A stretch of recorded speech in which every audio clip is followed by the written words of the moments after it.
Quiet Salute Part 1. A new start. Marcus Reed had spent 15 years in the U.S. Army, 2 tours in Iraq, 1 in Afghanistan, and countless nights staring into the dark, waiting for something to move. He'd seen the best and worst in people, but nothing made him feel more anxious than this. Starting over, he and his wife, Jasmine, had finally scraped together enough to buy a small house in the quiet suburb of Hamilton Creek, Georgia. It wasn't fancy, but it had a backyard, good schools, and space for their 10-year-old daughter, Alana, to ride her bike safely to Marcus. It was supposed to be peace. He grew a small vegetable garden. He walked the dog. He said yes, ma'am, to the elderly neighbor across the street. He stayed to himself, but smiled at everyone. It took less than 2 weeks for the smiles to stop coming. Base, Part 2. Signs and warnings. It started small. A slashed tire. Trash in their yard. Jasmine shrugged it off. Maybe it's just kids. But Marcus knew better. He saw the way some of the teens in the neighborhood looked at him. Cocky, smug, disrespectful. One boy in particular, tall with buzzed blonde hair and a mean laugh, spat at Marcus's boots when he walked past. Marcus didn't respond. Not today, he whispered under his breath. Alana came home crying one afternoon. She'd been pushed off her bike at the park, called a name she didn't understand, but Marcus did. When he asked the local patrol officer to check into it, the man laughed uncomfortably. You know how teenagers are. Hormones and trouble. I wouldn't worry too much. Marcus smiled politely inside. The soldier in him sharpened. Part 3. The storm breaks. It was a Saturday evening. Jasmine had gone to visit her sister, and Marcus was preparing burgers on the grill, while Alana danced barefoot on the grass with her jump rope. The boys returned. 5 of them this time. Hoodies, bikes, cell phones out.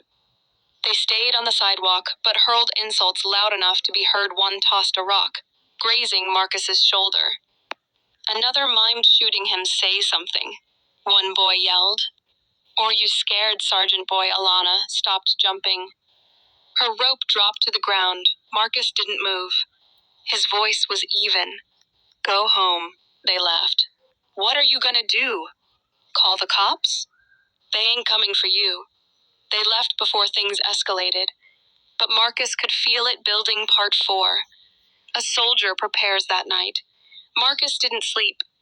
He went into the garage, opened a heavy storage bin, and pulled out his uniform.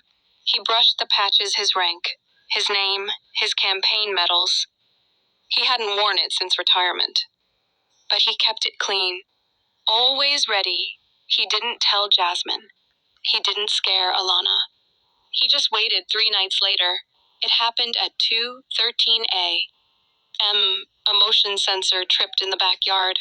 Marcus watched from the shadows inside the house. The boys had returned. Ski masks. Spray paint. A bat. Marcus walked outside, silent as a ghost, powerful as a storm. He didn't raise his voice. He just stepped into the light wearing his full dress uniform. His boots struck the concrete like gunshots. His posture was perfect. Unmoving, the boys froze. One dropped the spray can. Marcus said nothing. The blonde boy, Tyler, Marcus had learned, stepped forward. So what? You playing dress up, Marcus spoke. Quietly. Controlled. I was a forward observer in the 75th Ranger Regiment. 2 tours in Kandahar. I've seen more action than you've seen video games. I took shrapnel, saving a man who didn't look like me. I wore this uniform when I buried friends who died believing in this country. And now I wear it to remind myself that I don't have to prove anything. To kids like you, Silence? You think I'm afraid of you? Marcus asked. You showed up in the dark.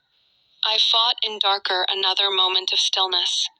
The boys turned, running, tripping over their bikes and each other. Part 5. Respect earned. The next morning, word had spread. The police showed up not to question Marcus, but to say the teens confessed. Their parents were mortified. Some neighbors apologized awkwardly. Jasmine hugged Marcus tighter than she had in weeks.